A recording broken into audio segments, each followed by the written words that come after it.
Like we can start coding. फिर हो सकता है अगर भी कंसेप्ट हों भी तो फिर क्लैरिफाई हो जाएंगे जब हम इनकी प्रॉब्लम्स को सॉल्व करते हैं।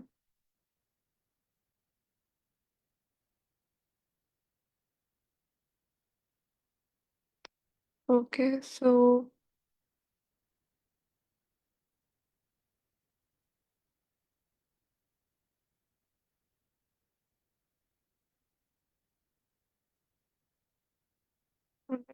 सो बेसिकली हम कल यहाँ पे देख रहे थे चीज़ों को कितना हम लोगों ने एक्सप्लोर कर दिया था। हाँ जी। ये मिस्टीरियस सैंपल बना के भी देख लिया था। ठीक है, सूडो रैंडम नंबर्स हम देख रहे थे कि ट्रू नंबर से ट्रू ट्रू रैंडम वैल्यू से ये सूडो रैंडम क्यों डिफरेंट है। बिकॉज इसमें जो ट्रू रैंडम वैल्यूज हैं वो बेसिकली किसी ना किसी फिजिकल रैंडम प्रोसेस से आ रही हैं, जैसे कोई रेडियोएक्टिव डिके है या एटमॉस्फेरिक नॉइस है या कोई थर्मल नॉइस है। लेकिन हमने देखा था कि ये कॉस्टली होते हैं बहुत ज़्यादा। तो हम सूडो रैंडम वैल्यूज जनरेट करवाते हैं। सूडो क्या है, जो हम किसी भी एल्गोरिदम से मैथमेटिकल फार्मूला से जनरेट करवा रहे हैं, ये किसी फिजिकल फार्मूला से नहीं आ रही। ठीक है, ये इजी टू जनरेट है। ठीक। तो इसका यूज़ कैसे, ये सारा जो गेम्स में सिमुलेशंस वगैरह की चीज़ें हैं, इनमें इनका यूज़ है। ठीक। एनी हाउ इसमें हमने कुछ इसके डिफरेंसेस को देखा था। फिर उसके बाद हम लोगों ने आ, ये एक देखा कि हम किसी ना किसी डिस्ट्रीब्यूशन के थ्रू मतलब कि हम किसी पर्टिकुलर कोई रैंडम हमने जनरेट करने हैं नंबर्स, तो हम किसी ना किसी डिस्ट्रीब्यूशन के अकॉर्डिंग भी उसको जनरेट करवा सकते हैं। और हमने देखा था कि जो जो भी डिस्ट्रीब्यूशन है फिर हम उसके रिस्पेक्टिव उसके जो आर्गूमेंट्स हैं, जो कि उसके रिस्पेक्टिव पैरामीटर्स हैं जिनसे जिससे वो डिस्ट्रीब्यूशन डिफाइन होती है, हम वही यूज़ करेंगे। जैसे बीटा डिस्ट्रीब्यूशन है। ठीक। तो उसके लिए मैं ए और बी का अल्फा और बीटा पैरामीटर दे रही हूँ। ठीक। क्यों, जो इसकी रिस्पेक्टिवली शेप और स्क्यूनेस को बताएगा। ठीक है। स्क्यूनेस क्या है, ठीक है, शेप क्या होगी इसकी पर्टिकुलर, वो इस इन वैल्यू से पता चलेगा। और साइज मतलब कि कितने रैंडम नंबर जनरेट होंगे इस पैरामीटर, इस आर्गुमेंट और इस बीटा डिस्ट्रीब्यूशन के हिसाब से। ठीक। और हमने देखा था कि अगर डिस्ट्रीब्यूशन चेंज होती है तो उसके पैरामीटर्स जो हम उसके आर्गुमेंट्स अंदर पास करवाएंगे वो भी डिफरेंट हो जाएंगे। जैसे अब N P dot random dot uniform है। ठीक है, तो यूनिफॉर्म डिस्ट्रीब्यूशन के केस में हमें पता है कि वो इस तरह से होती है। ठीक है, एक पैरेलल लाइन। ठीक। बिल्कुल एक हॉरिजॉन्टल लाइन। ठीक। तो इसमें हर की वैल्यू की प्रोबेबिलिटी सेम होती है, तो लेकिन हमने सिर्फ इसमें लो और हाई इंटरवल जो और लो बाउंड्री और अपर बाउंड्री सेट करनी पड़ती है। उसके लिए हम लो और हाई का आर्गुमेंट पास करते हैं। सीधा से नॉर्मल का हमें पता है कि नॉर्मल डिस्ट्रीब्यूशंस हमारे पास जो है वो मीन और स्टैंडर्ड डेविएशन से डिफाइन होती हैं। तो मीन के लिए लॉग और स्केल का स्टैंडर्ड डेविएशन के लिए स्केल का हम इसमें फंक्शन यूज करते हैं। ठीक, उसमें हम मीन और स्टैंडर्ड डेविएशन डिफाइन करेंगे कि इस मीन और स्टैंडर्ड डेविएशन की जो नॉर्मल डिस्ट्रीब्यूशन बनती होगी उस हिसाब से हमें रैंडम नंबर्स जनरेट करवा के दे। ओके। सिमिलरली पॉइसन डिस्ट्रीब्यूशन है तो उसके लिए हम लेम्डा के फंक्शन यूज करते हैं। ठीक। और साइज साथ दे देते हैं। तो इस तरह से हर डिस्ट्रीब्यूशन की अपनी अपनी अलग से रिस्पेक्टिव आर्गुमेंट्स हैं। ओके सो इसके अलावा हम लोगों ने यहाँ पे अब हमारा जो क्वेश्चन है वो ये है कि हमने एक यूनिफॉर्म डिस्ट्रीब्यूशन बनानी है। उसने कहा हुआ है कि generate 5000 numbers from a uniform distribution setting the parameter low -3 and high 3। ठीक।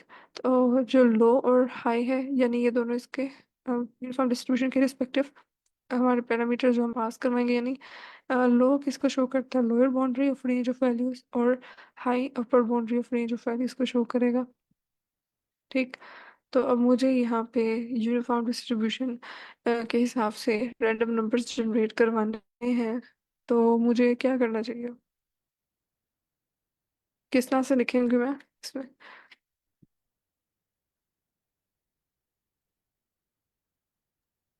Ma'am नंपाई dot random dot uniform, उसके अंदर पैरामीटर पास करेंगे। ओके सो ये यूनिफॉर्म रैंडम डॉट मैम पहले दैट्स गुड।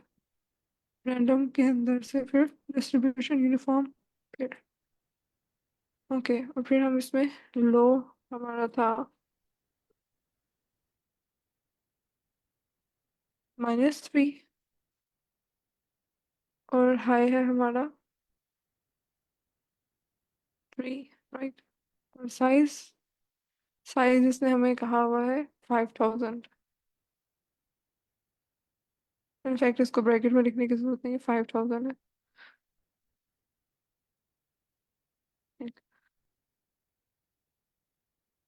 तो ये हमारे पास 5000 वैल्यूज आ गई हैं, जो कि ये अपर, इसकी जो लोअर बाउंड्री है और अपर बाउंड्री यानी रेंज ये है, ठीक है, रेंज की लोअर और अपर बाउंड्री ये है, और साइज फॉर 5000 हमारे पास यूनिफॉर्म डिस्ट्रीब्यूशन की हमारे पास ये प्लॉट हो गई है, ठीक। सॉरी, जनरेट हो गई हैं, रैंडम नंबर्स जनरेट हुए हैं। इसी तरह से अब वो कह रहा है कि generate 5000 numbers from a normal distribution setting the parameter log 5 and scale 2। तो इसमें लोग हम क्या बता रहे हैं, मीन बता रहे हैं, बिकॉज हमें पता है कि नॉर्मल डिस्ट्रीब्यूशन मीन और स्टैंडर्ड डेविएशन से ही डिफाइन होती हैं। तो लोग बेसिकली जो हम पैरामीटर यहाँ पे आर्गुमेंट दे रहे हैं वो किसका व्यू है, मीन को शो कर, और स्केल स्टैंडर्ड डेविएशन को, ठीक। तो वो इसमें मैं अगेन वैसे ही जनरेट करवाऊंगी, राइट। तो कैसे होगा ये, मैं मानूर, आप बताएं। मैम, np.random.normal, और ओके, जो यस। है ब्रैकेट्स में log इक्वल 5 और स्केल जो है 2। ओके, और इसके अलावा कुछ मिस तो नहीं हो रहा,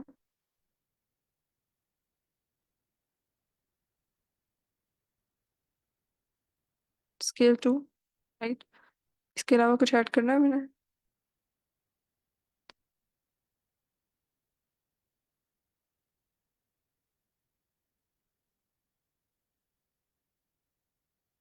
अ, नहीं, इसी को ऐसे प्रिंट करवा दो। ओके, सो ये सही आंसर आ गया हमारा,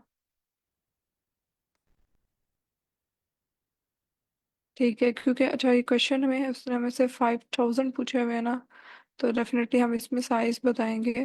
तो साइज में हम बताएंगे कि 5000, राइट, वरना उसने एक ही जनरेट करके दे देनी है। सो यस, हमने इसमें साइज का आर्गुमेंट भी पास करवाना था, ये क्वेश्चन में था। और राइट, तो ये मेरे पास नॉर्मल डिस्ट्रीब्यूशन की 5000 वैल्यूज आ गई हैं।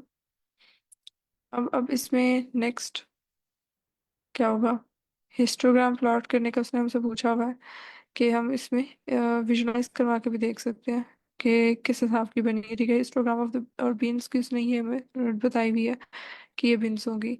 सो इस पे सरसनाइन कैन यू टेल कि क्या मेरा कोड होना चाहिए क्वेश्चन के हिसाब से। plt.hist okay, dot hist, brackets, इसमें अब हम ये बिन्स बिन्स बनाएंगे, बिनिंग करेंगे, मतलब बिन्स इज इक्वल टू, और वैल्यूज भी हैं, है ना। मैडम एक्स वाई की वैल्यूज देंगे पहले शायद। सब टू यू, लाइक आप बताएं मुझे, जैसे आप बताएंगे मैं लिख दूंगी।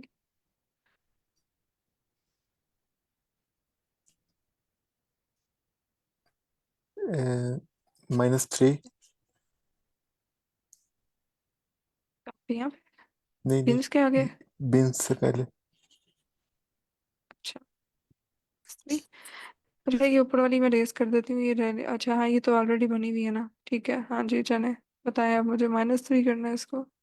X is equal to -3। ये आप कैसे कह रहे हैं, तुक्का, यस मैम। राइट, अच्छा चने,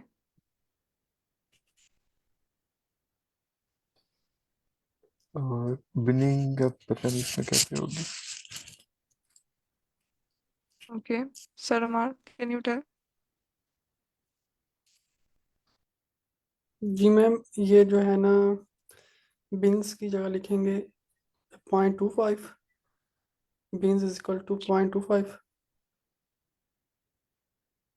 पॉइंट माइनस नहीं डालने लगेगा, माइनस नहीं लगेगा। माइनस नहीं लगाया, वो इक्वल टू का साइन है। अच्छा अच्छा, वो इधर नज़र नहीं आ रहा। ये जो, अच्छा, जो एक्स इज इक्वल टू -3 लिखा है ना, ये काट दें, ये नहीं आएगा। ओके। ये तो -3 टू 3 बीन्स विथ नहीं आ जाएगी।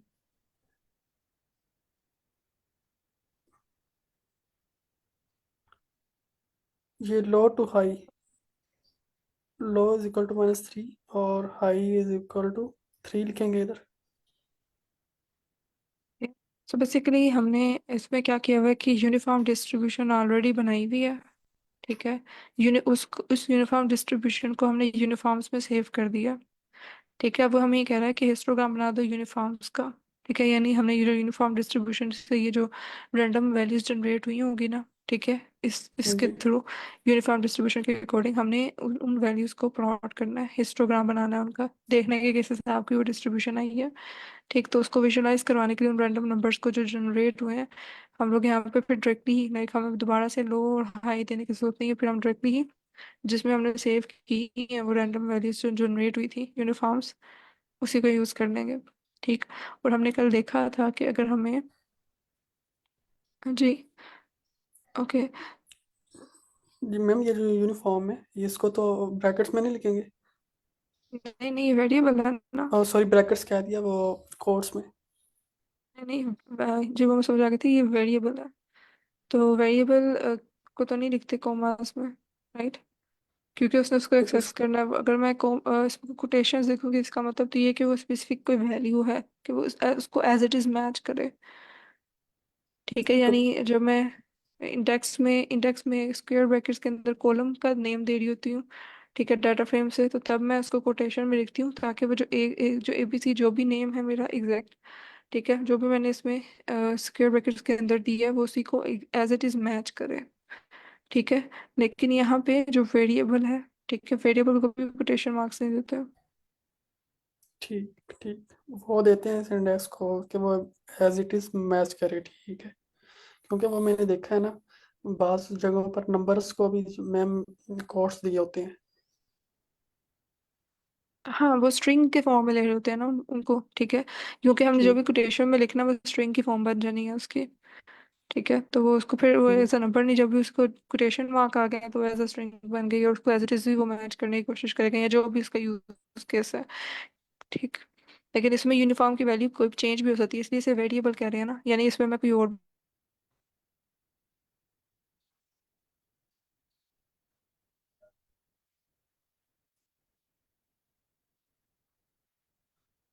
हेलो।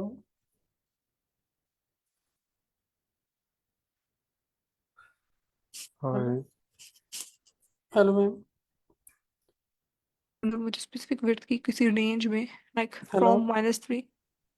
मैडम ओके बात ओके, कट की थी आपकी। ऑलराइट, अब ठीक है। जी मैम, अभी आ रही है। आपने क्या बता रही थी इधर से अब जब बता रही थी कि यूनिफॉर्म एक वेरिएबल है तो वो चेंज भी हो सकता है, इससे आगे आवाज़ कट गई आपकी। हाँ, okay, sorry, sorry for that. ठीक है, okay, let me switch network में भी।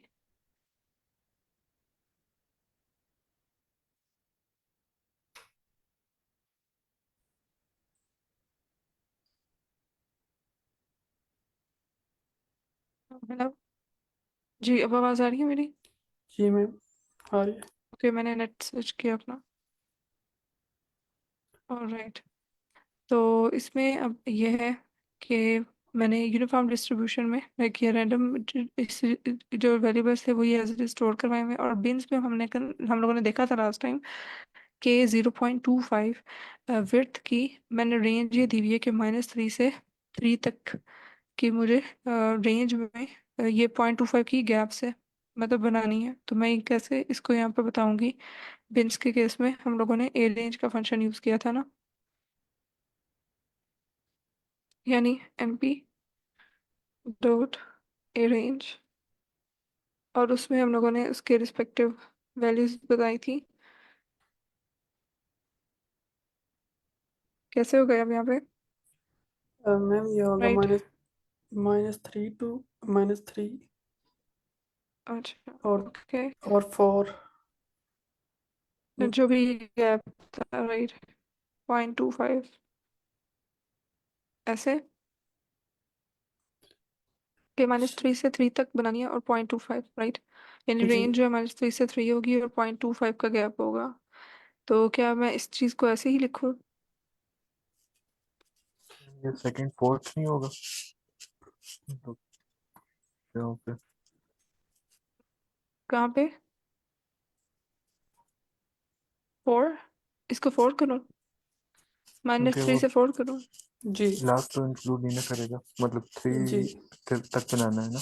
हाँ जी, -3 to 4 मैम ये। Okay okay, that's good.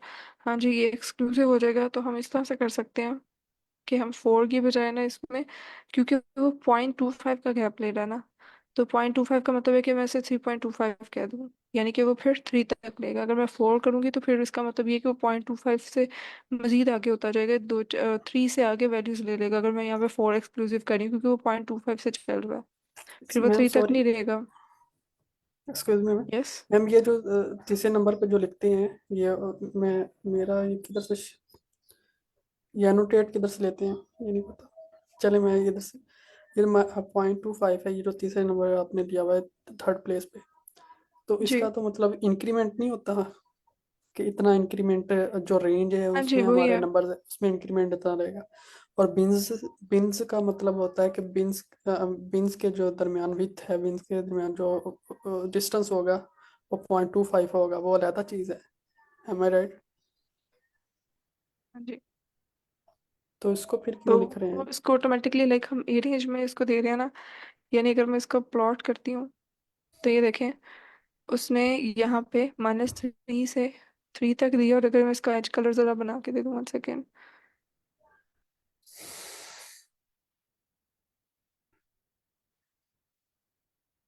इसमें एज कलर को मैं देती हूँ कि आपको पता चले।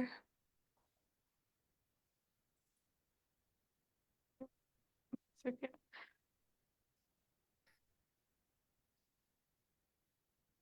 हाँ, okay, मुझे लगता है इसका कैपिटल है।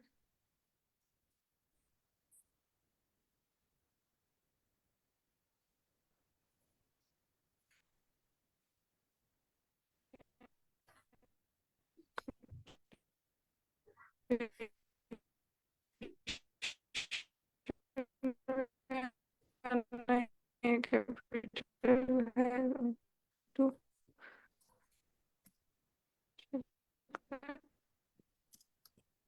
ओके, ये है।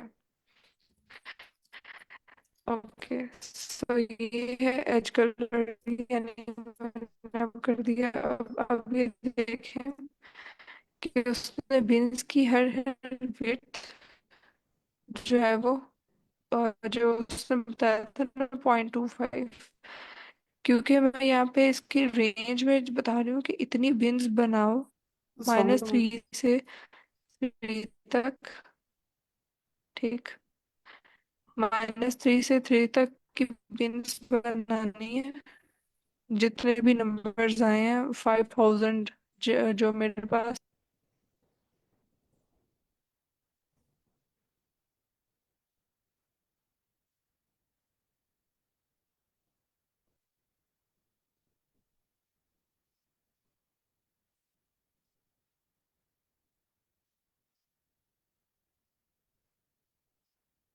ओके, तो आज इंटरनेट की काफ़ी ज़्यादा फ्लक्चुएशन है।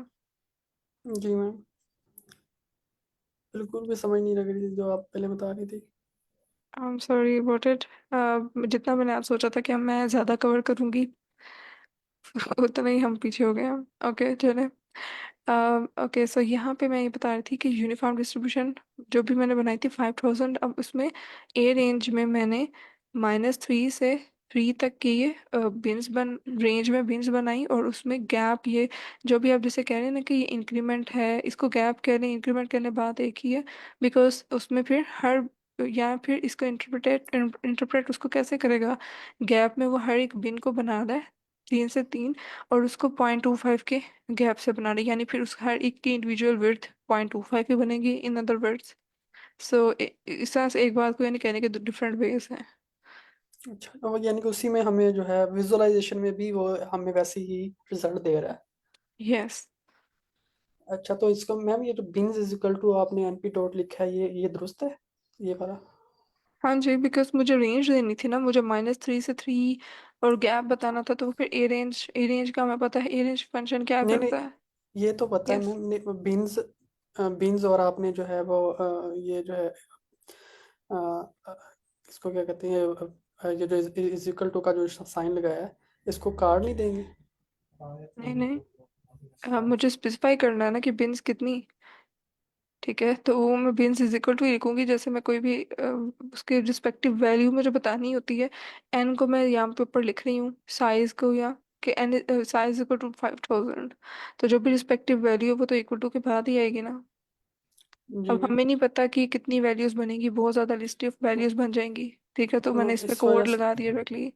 वो इस वजह से कह रहा था मैम कि क्योंकि आप जो है वो अगर विजुअलाइजेशन में भी हम इसमें दे रहे हैं 0.25 एनपी डॉट और रेंज के अंदर जो है आर्गुमेंट या पैरामीटर 0.25 दे रहे हैं, तो वो तो ऑटोमेटिकली नहीं उठा लेगा, उसको पता चल जाएगा कि मैं जो प्लॉट ड्रा करूँगा तो उसमें जो ये होगा कि इंक्रीमेंट जो होगी प्लॉट के अंदर वो 0.25 होगी, वो तो अंडरस्टूड है, तो मीन्स इज इक्वल टू लिखने की जरूरत नहीं पड़ेगी। सबके आप ये कह रहे हैं कि मैं अगर बिन्स ना लिखूं तो ये बाय डिफॉल्ट ही 0.25 कर लेगा। जी। ओके, सो यानी मैं इसको 1 सेकेंड इस पूरे को हटा दूं। नहीं, सिर्फ बिन्स को उठा, हाँ, बिन्स इज इक्वल टू को जो है ना, इसको। ओके, ठीक है, यानी मैं बिन स्पेसिफाई ना करूं जी जी और मैं डायरेक्टली कोड लिख दूं, जी ये कहना है। हाँ, जी। बाज़ औक़ात इस तरह से भी वर्क कर जाता है, जैसे मैं साइज में भी ना लिखूंगी तो वो बाज़ औक़ात उसको समझ लेगा, लेकिन जब दूसरे आर्गुमेंट्स होते हैं समटाइम्स वो कंफ्यूज करता है और फिर वो एरर भी दे देता है। तो ये कुछ केसेस में चल जाता है, कुछ केसेस में नहीं भी चलता। अभी अभी ये चलेगा मैम, ये हाँ, आप ये चला के हम, हाँ जी, ये चल गया। बिकॉज उसमें उसका हमने ऑर्डर सेम रखा हुआ था ना। ठीक है, तो उसे पता था कि इसके बाद यही आना है, उसके बाद ये, ठीक है, ऑर्डर वाइज हम चल रहे हैं। लेकिन मैंने हाँ उसने पिक तो कर लिए काफ़ी केसेस में, लेकिन कुछ केसेस में वो एरर भी दे देता है। नहीं तो मैम, अगर ये जो फर्स्ट ऑर्डर यूनिफॉर्म है, फिर ये ऑर्डर है, तो अगर इसको आगे पीछे कर देंगे तो उसका तो कोई असर नहीं पड़ता। Okay, so let me do that कि मैं इसे एज कलर को पहले लिख दूँ, यानी अ, मतलब मैं यूनिफॉर्म को पहले यूनिफॉर्म देखें जो डाटा फ्रेम है उसको पहले ही लिखूंगी तो तभी सही है, वरना उसको नहीं पता चलेगा कि उसने एक्सेस क्या करना है। जी let me do this. Okay, अब उसको उसने क्योंकि पोजीशन वाइज उसने ये समझा हुआ है कि पहले डाटा सेट आएगा जो उसके सिंटेक्स में है ना, सिंटेक्स में ही उसने पहले डाटा सेट लेना है, फिर उसके बाद उसने लेना है कि कितने नंबर ऑफ बिन्स। अब मैंने डाटा सेट बाद में लिखा है तो अब उसको उसने मुझे खाली प्लॉट ये दे दिया। जी ठीक है, उसने ठीक। उसे नहीं समझ आई। ओके, और इस तरह से ही बहुत से एक्सपेरिमेंट्स लेके आप अपने एंड पे भी करके ना देखेंगे तो आपको आइडिया हो जाएगा कि ये अरेंजमेंट डिफरेंट करने से इश्यूज हो सकते हैं, स्पेशली जो बड़ी इंपॉर्टेंट अरेंजमेंट्स है ना, उनको आप अगर हिलाएंगे तो वो इशू कर सकती है। अब इसमें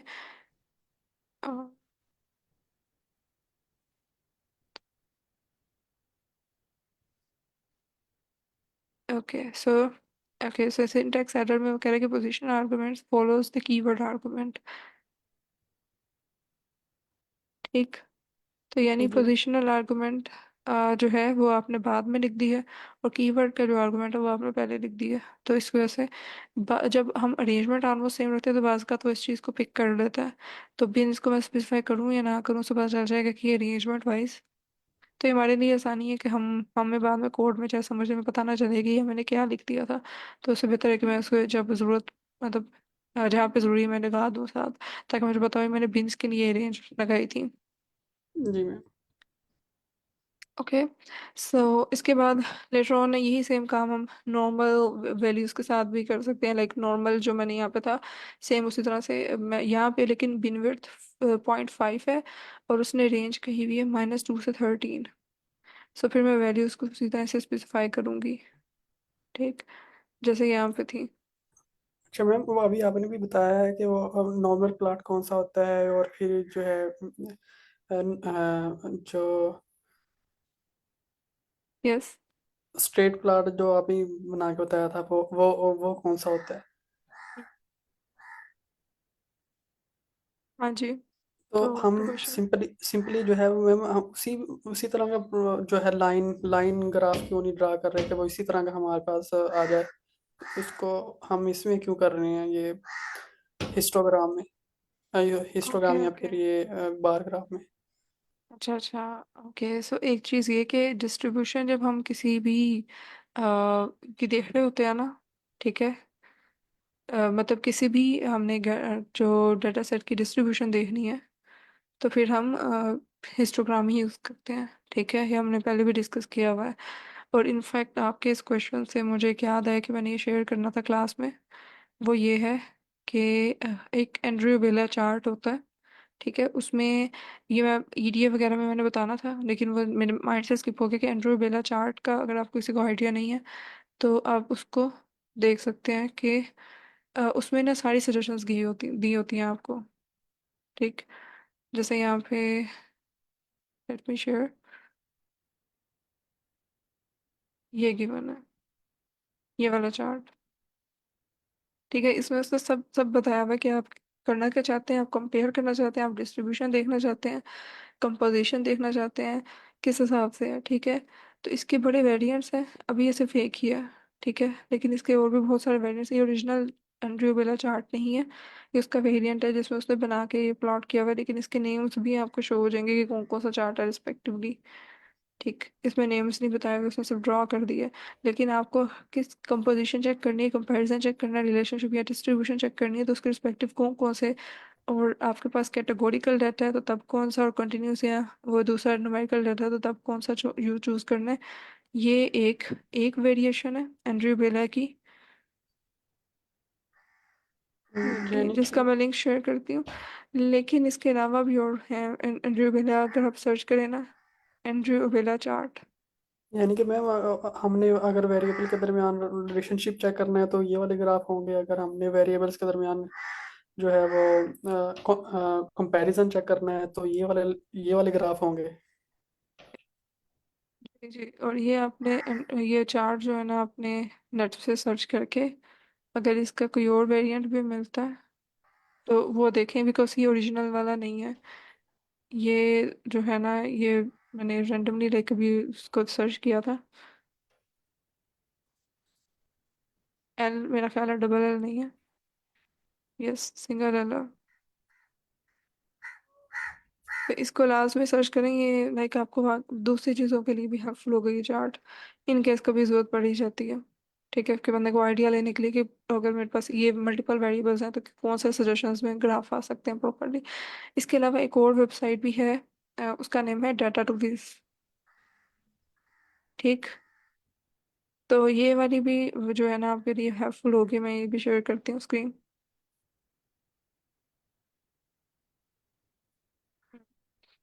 ओके, सो ये फ्रॉम डाटा टू बेस ये वेबसाइट है, इसमें भी उसने तकरीबन उसी पे बेस्ड है, एंड्रयू बेला के बेसिकली रिसर्च बेस पे उसने सबसे पहले ही बताया था, उसके बाद इसके वेरिएंट्स आए, आप ये देखें इसमें भी उसने बताया हुआ है कि अगर मेरे पास न्यूमेरिकल, अब मैं इसमें ज़रा मतलब क्योंकि उसने वेबसाइट की फॉर्म में बना दिया हुआ तो ये ज़्यादा इजी टू यूज़ है कि अगर मेरे पास न्यूमेरिकल डाटा मैं उस पर क्लिक करूँ तो मुझे बता देगा कि कितने न्यूमेरिकल वेरिएबल्स हैं, वन न्यूमेरिकल वेरिएबल है, टू न्यूमेरिकल वेरिएबल है, ऑर्डर है या नहीं है, उस हिसाब से मुझे कौन सा ग्राफ लेना चाहिए।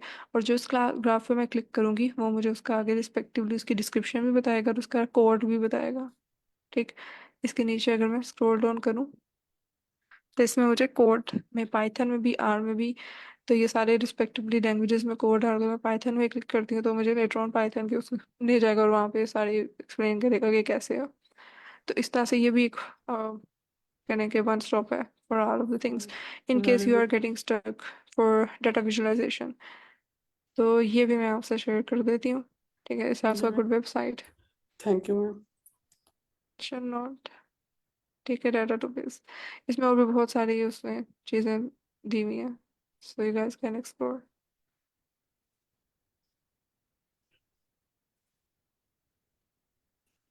Okay. All right. So now coming back to our point, sampling. ठीक, इसमें अब ये वाला भी हमारा हो गया। ठीक है, अब इसमें ए रेंज में उसने, अब यहाँ पे देखें तो उसने 0.5 का गैप दिया हुआ है, तो मैं यहाँ पे 13.5 लिखूंगी, तो यानी वो 13 तक ही जाएगा फिर, -2 से 13.5। और इस तरह से मुझे इसने, मैंने अगेन उसे मीनिंग जो भी रिक्वायर्ड उसकी कंडीशन थी उसके हिसाब से नॉर्मल डिस्ट्रीब्यूशन को विजुलाइज करवा दिया। जो मैंने नॉर्मल डिस्ट्रीब्यूशन के रैंडम नंबर्स जनरेट करवाए थे उनको मैंने विजुलाइज करवाया। ओके। अब रैंडम सीड को अंडरस्टैंड करना, लाइक हम कल भी इसको देख रहे थे। अब आपसे ही मेरा क्वेश्चन है। ओके, सो क्वेश्चन ये है कि ये देखें, मेरे पास ये कोड गिवन है। इस कोड को देखें तो, और मुझे बताएं कि इसमें से कौन सा एबीसी में से करेक्ट वैल्यू हो।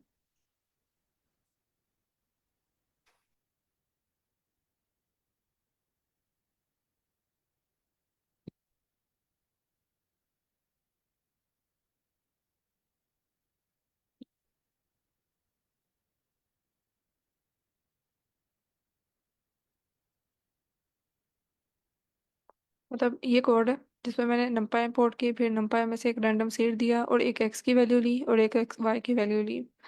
तो अब मुझे बताएं कि क्या x और y की वैल्यू सेम होगी, x की वैल्यू की पहली वैल्यू आइडेंटिकल होगी y की पहली वैल्यू से, या फिर x और y की वैल्यूज डिफरेंट होंगी। ये कोड, इस कोड को देख के ये नजर आ रहा है ना, इसको मजीद जूम इन, ये होगा नहीं एक्चुअली। जी मैम आ रहा है नजर। सेम होंगी। ओके, सो मतलब ये, सेल्समैन का वोट ये है कि सेम होगी। यस। बाकी सब क्या कहते मैम मुझे भी सेम लग रहा है क्योंकि एक्स और वाई पर हैं? ओके, सेम ही ले रहा है साइजेस और। ठीक। और मैं मनूर भी कह रही है कि सेम होगी। ओके, सो एक कॉन्सेप्ट तो आपका ठीक है कि सीड की वजह से आपको लग रहा होगा कि सीड हमने सेम लिया है। लेकिन एक चीज़ हमने कल देखी थी, उसको मैंने एंड टाइम पे जल्दी जल्दी वो, मतलब मैं रैप अप करते हुए सही डिस्क्राइब नहीं कर पाई, एक्सप्लेन नहीं किया मैंने। उसमें ये था कि,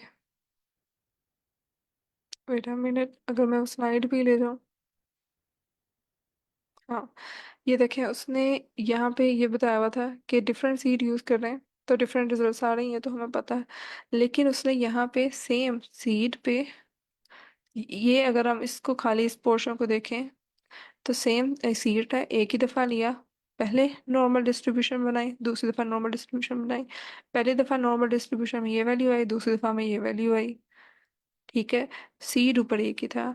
तो हमने ये देखा हुआ है, मैं कल बता रही थी कि देखो रैंडम नंबर जब जनरेट हो रहे हैं, ठीक, तो वो क्या करते हैं, हम वो जो प्रीवियस वैल्यू होती है, ठीक है, उसकी बेस पे नेक्स्ट वैल्यू बना रहा होता है। ठीक है, रैंडमली जब जनरेट कर रहा होता है, लेकिन उस प्रीवियस वैल्यू से भी पहले कोई वैल्यू होगी तो वो उससे जनरेट होगी ना, इस तरह से है ना। तो मतलब पिछली वैल्यू से नई वैल्यूज बना रहे हैं, तो प्रीवियस वैल्यू से यानी जो फर्स्ट वैल्यू आएगी वो कैसे आएगी, वो फिर फर्स्ट वैल्यू कैलकुलेट करने के लिए हम सीड देते हैं। ठीक है, तो जो सीड दिया होता है उसके हिसाब से वो फर्स्ट वैल्यू कैलकुलेट करता है, और फिर फर्स्ट वैल्यू से वो मतलब कोई आगे आगे वैल्यूज चलती रहती है और हमें नेक्स्ट नेक्स्ट वैल्यूज मिलती रहती हैं। ठीक, तो अब पहली दफ़ा में तो सीड जनरेट, जो हम सीड हमने फिक्स किया उसकी वजह से फर्स्ट वैल्यू जनरेट हुई होगी, और उस फर्स्ट वैल्यू के अकॉर्डिंग उसने आगे ये जो रैंडम नॉर्मल नॉर्मल डिस्ट्रीब्यूशन के अकॉर्डिंग रैंडम वैल्यूज जनरेट कर दी। अब जब मैं दोबारा नॉर्मल डिस्ट्रीब्यूशन इस पे अप्लाई करूंगी ना, तो अब वो वैल्यूज एक ही दफ़ा जो सीट है वो तो सेट हुआ हुआ है।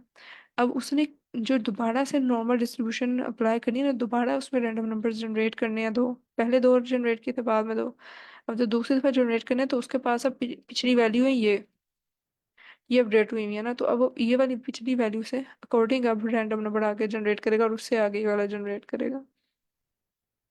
सो अब क्योंकि ये कह लो कि एक मतलब पहले तो यहाँ से फर्स्ट कैलकुलेशन हुई थी बिकॉज हीट से, तो ये वाली वैल्यूज थी, अब वो अपडेट हो गया हुआ है उसका जनरेटर, ठीक है। अब उसने नेक्स्ट जब आप नॉर्मल डिस्ट्रीब्यूशन से उसको दोबारा निकालने की कोशिश करेंगे तो अब वो पहली दफा नहीं जाएगा, लाइक उसने लास्ट में जो जनरेट किया वो उसी में से आगे ही नेक्स्ट उसकी वैल्यूज जनरेट करेगा, ठीक है। तो अब उसके लिए अब जो लास्ट टाइम वाला देखने के लिए वो ये वाले नंबर्स हैं, तो इस हिसाब से वो आगे नेक्स्ट उसकी कैलकुलेट करेगा, ठीक। इस चीज़ का इस क्लियर हुआ कॉन्सेप्ट?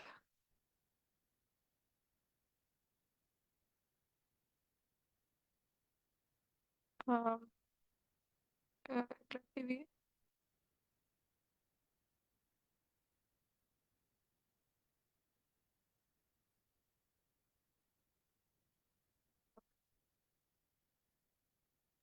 मैडम मतलब दोनों दफ़ा डिफरेंट वैल्यूज होंगी? डेफिनेटली, क्योंकि मैं जैसे बता रही थी ना कभी कि प्रीवियस से नेक्स्ट वैल्यूज बननी है, ठीक है। सीड ने पहली कैलकुलेशन पहली वैल्यू दे दी है हमें, अब उससे नेक्स्ट जो है ना जितनी भी आएंगी वो उससे पिछड़ी वाली को देख के आएंगी, ठीक है। तो इससे नेक्स्ट जो आनी है ये इस वाली पिछड़ी को देख के आएगी, ठीक है। इस तरह से जनरेट हो रही है। तो जब दूसरी दफा मैंने रैंडम दिया तो इसने वैल्यू डिफरेंट कर दी। इसका मतलब और वो जो है हमारे पास जो आंसर्स आएंगे वो जो आप पूछ रही थी वो आइडेंटिकल नहीं होंगे। यस, वो ये वाला सी वाली ऑप्शन ठीक होगी उसमें, ठीक है। जी अ, और इसमें सी वाली ऑप्शन इसलिए सही होगी क्योंकि हमने एक ही दफ़ा ऊपर सेट किया और फिर उसके बाद जब मैंने एक्स के बाद वाई बनाया तो जो वाई की वैल्यू आएगी फिर वो एक्स के हिसाब हाँ, से आएगी, प्लीज़ ठीक। मैं ऐड कर सकता हूँ कि यस, पहले ये होगा कि ये जनरेट कर देगा रैंडम सीड 1 2 3, फिर वो जो एक्स होगा वो इसकी तरफ देख के बनाएगा, हाँ और जी, फिर जो वाई होगा वो एक्स की तरफ देख के बनाएगा। Yes, yes that's good. Okay, अब इसमें अगर मैं ये कहना चाहूँ कि मुझे दोनों सेम चाहिए, एक्स की भी और वाई की भी, इन दैट केस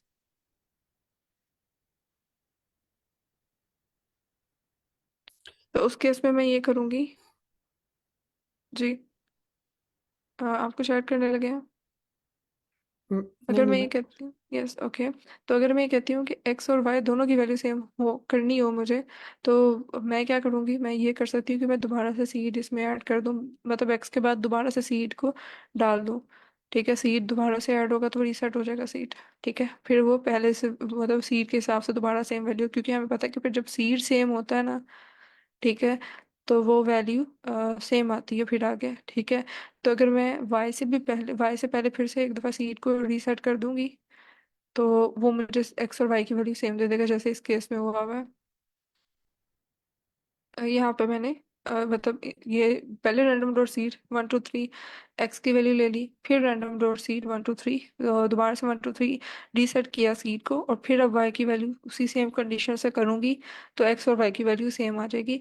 लेकिन सेम लेने का लाइक इस तरह से वो जो रैंडम जनरेशन है ना उस पर इन्फ्लुएंस आएगा कि हम खुद बार बार इंटरप्ट करके सीड को रीसेट करके सेम वैल्यूज लेके आ रहे हैं, तो उसका फ़ायदा ख़त्म हो जाएगा कि हमने तो रैंडम वैल्यूज जनरेट करवानी थी। So just for the sake of concept कि हम उस केस में एक्स और वाई की वैल्यू सेम ले सकते हैं जब रैंडम सीड जो है हम दोबारा से रीसेट कर दें, ठीक है। यानी एक्स के बाद दोबारा से सीड रीसेट हो, रीसेट करने का मतलब दोबारा से हमने ऐड किया सीड, अब वो फिर वाई की वैल्यू एक्स की निस्बत नहीं, पहले सीड के हिसाब से देखेगा जो हमने उससे पहले ऐड कर दिया। सो इन दैट केस ये हो सकता है, गॉट इट। और अगर मैं यहाँ पे सीड जो है चेंज कर दूँ, लाइक यहाँ पे मैंने 4 2 3 लिख दिया है फर्ज करें, ठीक है। अब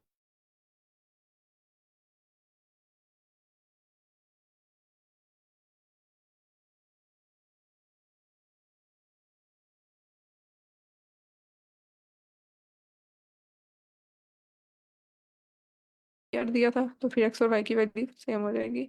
सो that's the main thing. So इस चीज़ में कोई कंफ्यूजन तो नहीं?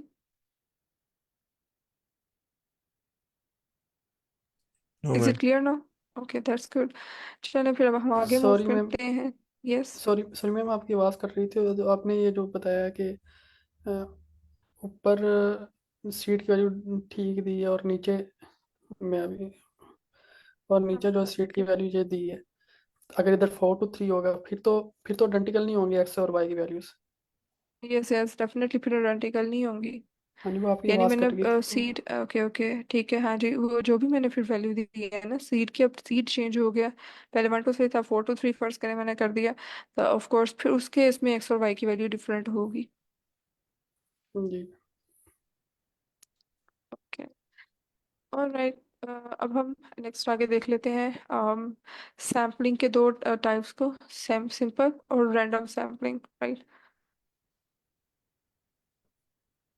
ओके सो आई होप ये स्लाइड आपको नजर आ रही होगी। जी ठीक। मैम, आ रही है। तो रैंडम सैम्पलिंग का सिंपल जो रैंडम सैम्पलिंग है उसमें बिल्कुल ऐसे ही है जैसे कि हमने कोई भी लॉटरी टिकट वगैरह या जो भी चीज़ हम रैंडमली उठा रहे हैं, ठीक है। तो उसमें हर एक की वो जो इवेंट है उसके चूज होने के या सेलेक्ट होने के चांसेस इक्वल हैं। फॉर एग्जांपल जैसे कि कॉफ़ी बीन्स की पॉपुलेशन में से मैं हर हर डिफरेंट टाइप की स्पीशीज की मैंने कॉफ़ी बीन्स रखी हैं, और उसमें से मैं रैंडमली सेलेक्ट करूंगी। तो ये किसी भी मतलब कॉफ़ी बीन के सिलेक्ट होने के चांसेस इक्वल हैं, ठीक है, सबके सेम चांसेस हैं।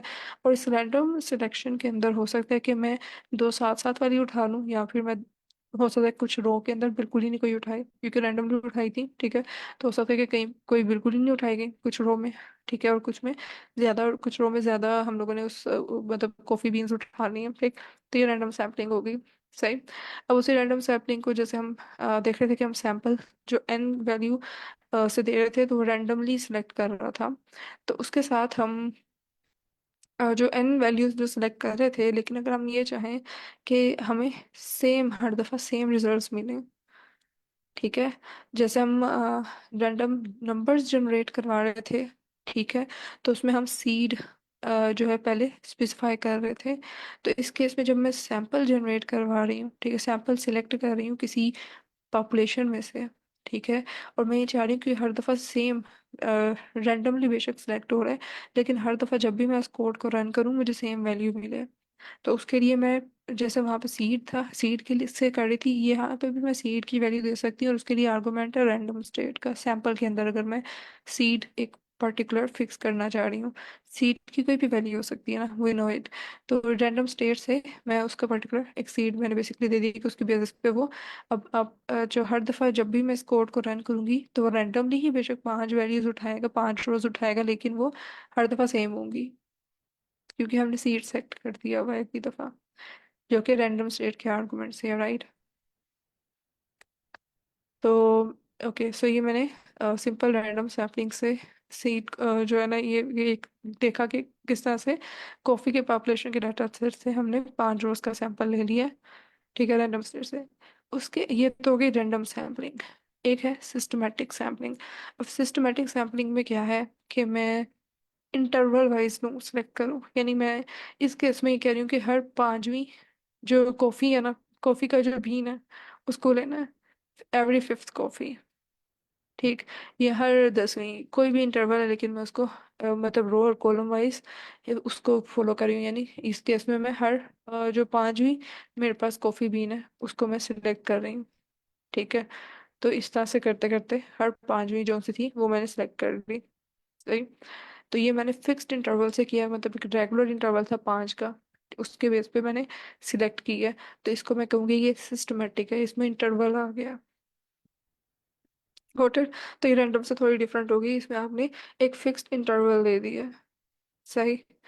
ओके। अब जैसे इवन जो सेंसस वगैरह भी अगर मतलब कोई मुझे सर्वे करवाना और मैं ये कहूँ कि घरों में, मैं सारे घरों में नहीं जाती या रैंडमली घर नहीं लेती, बल्कि मैं हर 5वां घर जाके, हर 5वें 10वें घर में जाके मैं जो है ना उससे डाटा कलेक्ट कर लूँ, तो वो सिस्टमेटिक सैम्पलिंग हो जाएगी। ओके सो सिस्टमेटिक पाइथन के थ्रू इंटरवल कैसे डिफाइन करके बना सकती हूँ। ओके फर्ज मैम करें कि मेरा, यस। मैम जो सेंसस की आपने एग्जांपल दी वो सेंसस का तो फिर रिप्रेजेंटेटिव सैंपल नहीं होगा। पर हाँ जी, नहीं नहीं, वो ट्रू वैल्यू नहीं होगी, वो जस्ट एक एग्जांपल थी कि फर्स्ट करने में सर्वे, वो census that was like mistake, मैंने सर्वे की बात की कि फर्स्ट करने को सर्वे मैं ले रही हूँ। ठीक है, तो वो फिर डेफिनेटली इन अ सेंसस हम पूरी पॉपुलेशन को कवर कर रहे होते हैं, तो वो डिफरेंट हो जाएगा, उसमें सैम्पलिंग नहीं है। जी ma'am. Okay, so defining the interval. अब इसमें क्या है कि सैंपल साइज फर्स्ट करें कि मेरा 5 सैंपल साइज है। ठीक है, मैं 5 सैंपल्स लेना चाह रही हूँ। ठीक, 5 सैंपल साइज मेरा 5 है इस केस में। अब मैं जो पॉपुलेशन का साइज है वो मुझे पहले फाइंड आउट करना है, तो कॉफी रेटिंग का जो डाटा सेट है उसकी मैं लेंथ अगर फाइंड आउट कर लूँ तो मुझे पता चलेगा कि कितनी पॉपुलेशन साइज है, यानी इसमें मुझे फिर वो टोटल नंबर ऑफ रोज बता देगा कि कॉफी रेटिंग के डाटा सेट में कितनी नंबर ऑफ रोज है। ठीक है, तो वो मुझे लेंथ से पता चल जाएंगी। और मैं मतलब जैसे इसने यहाँ पे पॉप साइज को प्रिंट करवाया तो पता चला, यानी कॉफी रेटिंग के डाटा सेट में 1300 1338 रोज हैं। राइट, तो ये मतलब हमें पता चल गया कि कितनी पॉपुलेशन साइज है। सैंपल साइज हमने 5 सेट किया इस केस में। तो अब मैं पॉपुलेशन साइज को डिवाइड करूंगी सैंपल साइज से, और मैंने इसमें डबल स्लैशेस ये क्यों यूज किए हैं?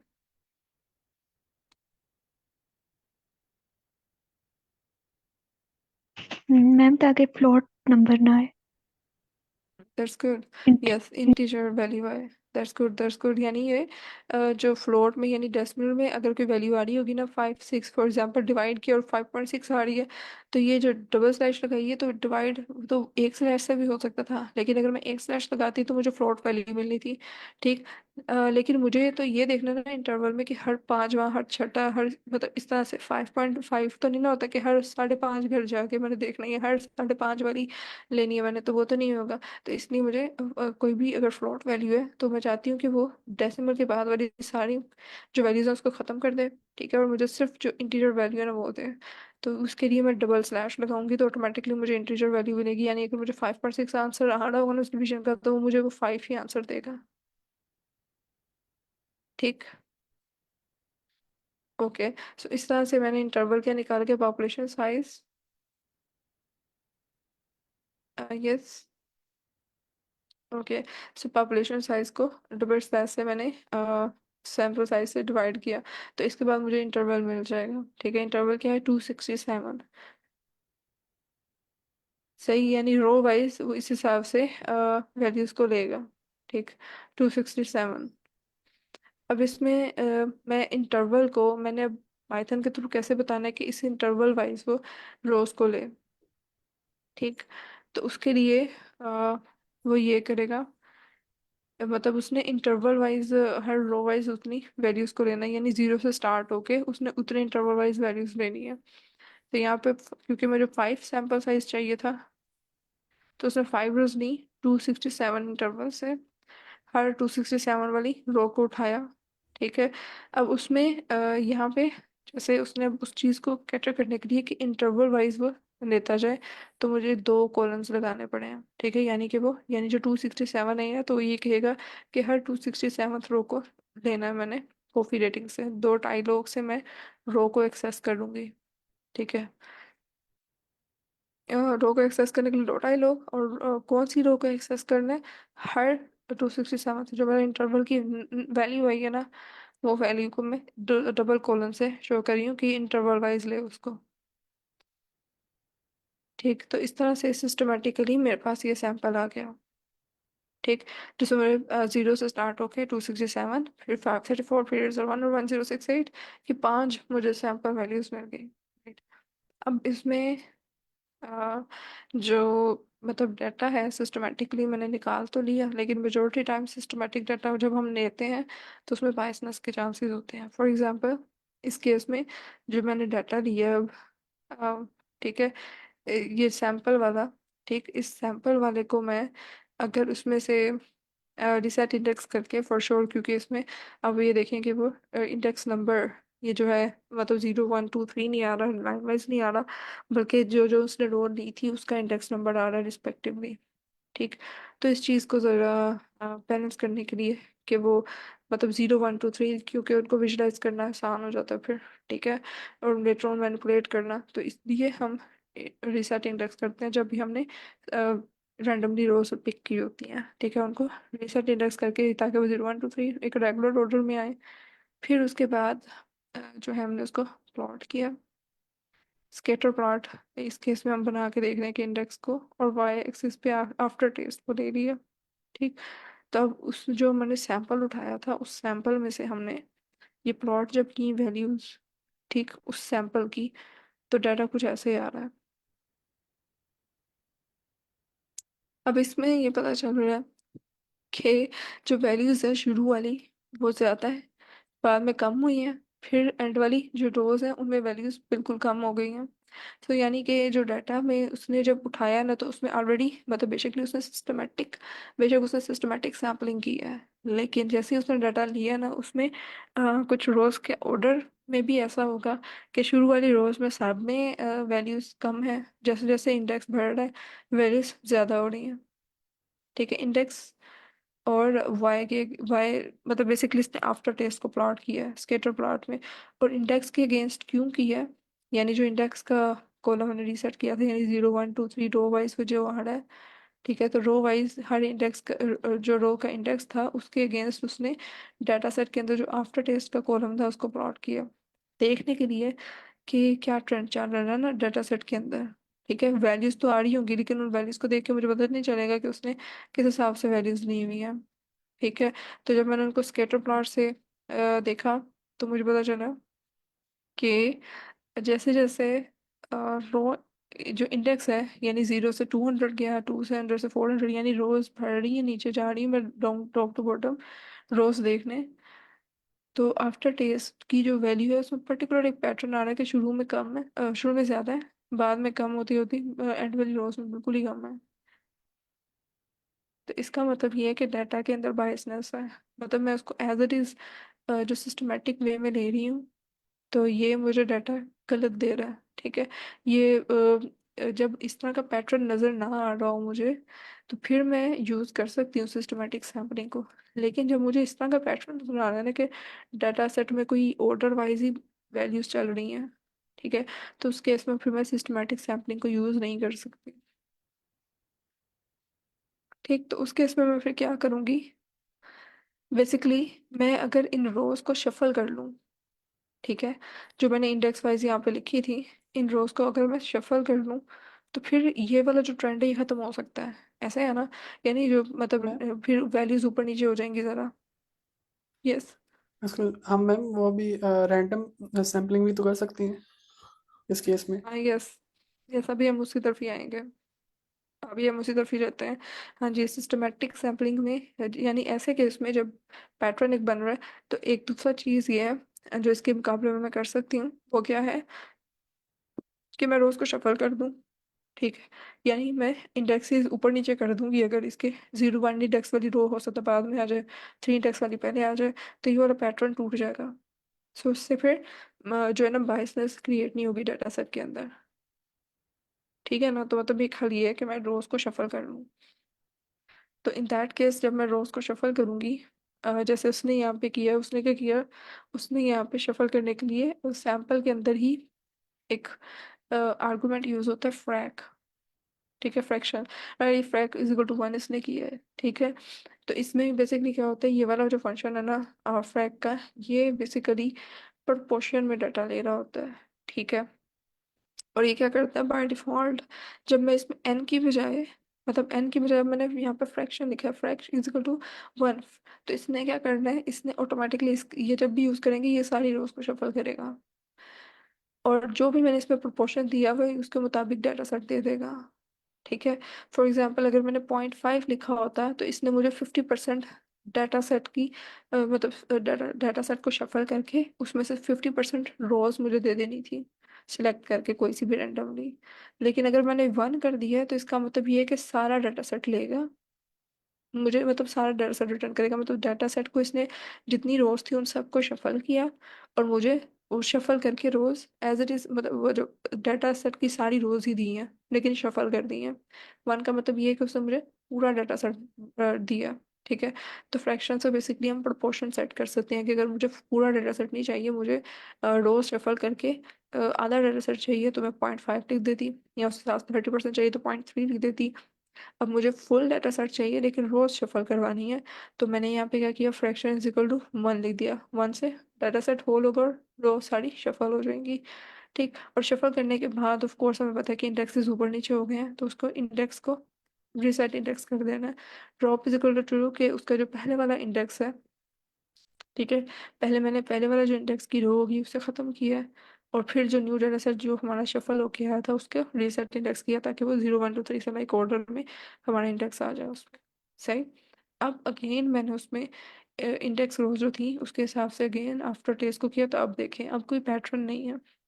ये नहीं हो रहा कि रो भरने से down to from top to bottom कोई वैल्यू इंक्रीज या डिक्रीज हो रही हो, ऐसा नहीं है। ठीक है, तो अब ये जो पैटर्न है वो जो पहले आ रहा था वो खत्म हो गया इसमें। इसका मतलब ये है कि अब हम इस तरह के सैंपल को यूज कर सकते हैं। ठीक। ओके, सो अब इसमें अब जैसे आपने भी बात की, तो हमने यहाँ पे अब जब मैं रोज को, excuse me ma'am, yes, ma'am आपने इधर शफल करने का बताया, तो शफल में आपने तब बताया था कि वो जो इंडेक्सेस हैं वो आगे पीछे हो जाएंगे, तो समझ नहीं लगी मैम इसकी कि वो आगे पीछे हो जाएंगे तो फिर वो डाटा भी आगे पीछे होगा। हाँ डेफिनेटली, लेकिन लेकिन देखें नीचे, अब मैं ये देखे ना मैम, ये नीचे लेकिन जो है ना, ये देखें ये नीचे, समझ ये, लो, हाँ हाँ जी, ये वाली, ये तो वैसे ही दे रहा है। इंडेक्स, क्योंकि हाँ हमने जी रीसेट इंडेक्स। किया ना, हमने रीसेट किया, रीसेट करने के बाद हमने प्लॉट किया। अच्छा अच्छा अच्छा, ठीक है। ठीक, अगर मैंने ना किया होता तो वो जैसे ऊपर एक शो हो रहा था सैंपल ये, तो इस तरह से होना था कि जो जो उसने शो किया ना तो उसका रिस्पेक्टिव इंडेक्स आ रहा था। यहाँ पे 0 1 2 3 ऑर्डर में नहीं आ रहे, बल्कि कहीं 267 है, कहीं 534 है, फिर उसकी अगली रो जो है 801 इंडेक्स की है। मतलब उससे जब सैंपल लिया तो इस तरह से रैंडम इंडेक्सेस होंगे क्योंकि उसने रैंडमली शफल करके वैल्यूज ली हैं। जी ठीक, तो इन ठीक। सब को हमने तो प्लॉट करना है, तो प्लॉट के लिए तो मुझे एक लाइन वाइज ऑर्डर में आ रही होंगी तो इट विल बी हेल्पफुल। और वैसे भी हम जब भी इस तरह से कोई होता है ना कि रोज ऊपर नीचे हुई है तो हम लाजमी उसको फिर रीसेट करते हैं इंडेक्स को। ठीक, तो एक तो मैंने ये किया कि जो पुराना जो सा था ना इंडेक्स वाली कॉलम, ठीक है, जो डाटा सेट में जैसे मैंने अभी दिखाया, उसको ड्रॉप करके उसने एक नया इंडेक्स का बना दिया है जिसमें 0 1 2 3 होगा। ठीक, ठीक, शफलिंग के बाद सही, उसके बाद उसने इंडेक्स में जो प्लॉट किया उसे स्केटर प्लॉट से, तो हमारे पास इस अच्छा तरह से विदाउट एनी पैटर्न आ रहा है। मैम, जब जब हमने, सिलेक्ट नहीं हो रहा, एनोटेशन सिलेक्ट नहीं हो अ, आप ऐसे ही रहा। बता दें फिर। अच्छा मैम, जब आपने पहले पिछला किया था उसमें तो इस तरह पैटर्न आ रहा था, पहले बढ़ रहा था फिर कम हो रहा था, उसमें भी तो रीसेट किया था हमने, रीसेट इंडेक्स किया था। जी जी जी, हम जब भी सैंपल ले रहे हैं, ठीक है, हम उसके बाद उसको इंडेक्स को रीसेट करके ही आगे प्लॉट कर सकते हैं। प्लॉट करने के लिए बेसिकली हमें उससे पहले, प्लॉट करने से पहले उसको इंडेक्स को रीसेट करना पड़ता है। इनफैक्ट हम वैसे भी यूज़ करें तो हम इंडेक्स को रीसेट कर लेते हैं जब हमें पता होता है कि स्पेसिफिक इंडेक्सेस की रोज हमने उठाई हुई हैं, तो नहीं कोई मैम, भी मैनिपुलेशन का आगे, यस, पूछना जैसे मैं यहाँ ये पे चाहता देखें। हूँ कि पीछे जी, ये वाला क्यों, ये रिसेट करने के बावजूद ये क्यों इस तरह का जो है, इस तरह की डिस्ट्रीब्यूशन दे रहा है, और वो, नहीं, वो हमने देखे, हमने इंडेक्स को रीसेट किया है, ऑर्डर तो नहीं था ना यहाँ पे शफल हुआ हुआ। मतलब जैसे ही एज इट इज डाटा था, ठीक, सिस्टमैटिक सैम्पलिंग हमने की थी और हमने हर 267 वाली रो उठाई थी। ठीक है, इससे ऊपर ये देखे ना कि हमने हर 267 वाली रो ली थी, तो हमारे पास ये सैंपल आया हुआ था। सही। अब हमने इसको अगर मैं प्लॉट कर रही हूँ, फर्स्ट करने सिस्टमैटिक सैम्पलिंग से मैंने कोई भी मतलब लिया, ठीक है, और उसके इस रेगुलर इंटरवल के बाद, तो अब वो रोज जो इंडेक्स है वो क्या शो कर रहा है, वो नंबर शो कर रहा है कि डाटा फ्रेम में वो हर रो को उसने एक नंबर असाइन किया होता है, कि पहले रो को 0, दूसरी वाली, और जब ये ऊपर नीचे भी होती है ना तो वो एक तरह से टैग के तौर पे काम करती है कि अगर ये रो ऊपर या नीचे भी हुई है ना, ये वाली, तो उसका इंडेक्स ऊपर आ जाएगा। ठीक है, साथ फर्स्ट कर ये वाली रो मैंने ऊपर कर दी है डाटा सेट के अंदर। ठीक है, तो अभी ऊपर भी आई ना, लेकिन उसका 2 जो है ना उसके साथ जो उसका इंडेक्स का टैग लगा हुआ है उसको, ठीक है, लेबल, वो उसके साथ ऊपर आएगा वैल्यू के तौर पे ही। ठीक, अब जैसे उस पूरी रो की बाकी वैल्यूज हैं तो हमें पता चल गया कि रीसेट 2 ऊपर आया। रीसेट करने के बावजूद मैम, नहीं नहीं, ये मैं जस्ट एक एग्जांपल दे रही हूँ कि आप रीसेट में समझ रहे हैं कि शायद वो जो है ना वो रेंज हो जाएंगे या सॉर्ट हो जाएंगे। रीसेट इंडेक्स का मतलब सिर्फ ये है कि मैंने अब यहाँ पे जो जो जो सी मर्जी रोज हैं, जो इसके पहले वाले जो ये रैंडम लिखे हुए थे ना, ये सारे खत्म हो जाएं, जी, बाकी सारी वैल्यूज ऐसी ही रहेंगी रो की। लेकिन वो इंडेक्स इंडेक्स रीसेट करने का हाँ, सिर्फ इंडेक्स चेंज कर देगा, उसको मिसाल के वो तौर ऑर्डर में पर ले आएगा। चार चार नंबर वाली को हमने ऊपर उठा के ले गए हैं, लेकिन बैक एंड पे वो 4 है, लेकिन जब हम इसका इंडेक्स सेट करेंगे तो वो उसको 1 नंबर दे देगा। ऐसे ही। यस, बस हमने उसकी नंबरिंग को चेंज कर दिया है, क्योंकि वो बेसिकली उसको एक्सेस करने के लिए यूज़ कर रहा होता है ना। ठीक है, रो को लेकिन हमें अब नहीं चाहिए, हमें अलहदा से ही जो हमने नया बनाया है सैम्पल का, अब हमें उसी की ही इंडेक्सिंग को लेके चलना है। तो हमें पिछली वाली नहीं चाहिए। सही, तो मैं उसको रहने दूंगी। ठीक है, पहली वाली इंडेक्सिंग को रीसेट करके न्यू इंडेक्सिंग से हम आगे चलेंगे। ठीक है, मूव कर लेंगे। ठीक है, तो ये चीज़ है। ओके। सो ठीक है, ये मैं जेसी के पास शफलिंग करनी थी। और अब यहाँ पे जब मैंने शफलिंग कर दी है रोज की, तब ये सिस्टमेटिक सैम्पलिंग नहीं रही, क्योंकि अब मैंने इसमें कंट्रोल करके लाइक रैंडमाइज कर दिया है चीज़ों को। तो अब ये सिस्टमेटिक नहीं रही, अब ये सिंपल रैंडम सैम्पलिंग बन गई। ठीक है, जब मैंने उसमें शफलिंग कर दी, तो ऐसी सिस्टमेटिक सैम्पलिंग जिसमें मैंने अब शफलिंग कर दी है, तो अब वो सिंपल रैंडम सैम्पलिंग बन जाएगी। Got it?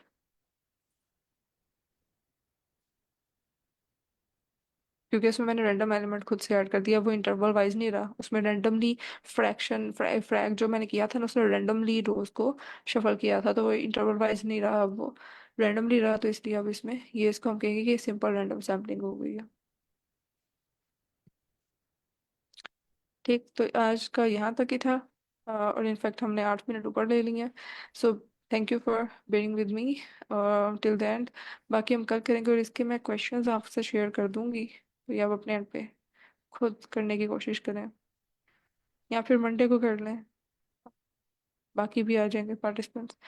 चल ट्राई कीजिएगा अपने एंड पे, मैं ये शेयर कर दूंगी गूगल क्लास की लिंक आप लोगों के साथ स्लैक पे, तो अपने एंड पे ट्राई कीजिएगा, और नहीं होता तो फिर हम मंडे को भी डिस्कस करेंगे, और इनफैक्ट जिन्होंने किए होंगे वो प्रेजेंट भी करेंगे। So make sure to be with your laptop right, ताकि आप प्रेजेंट कर सकें अपने सॉल्यूशंस। ऑलराइट देन, अल्लाह हाफिज़। अल्लाह हाफिज़। अल्लाह हाफिज।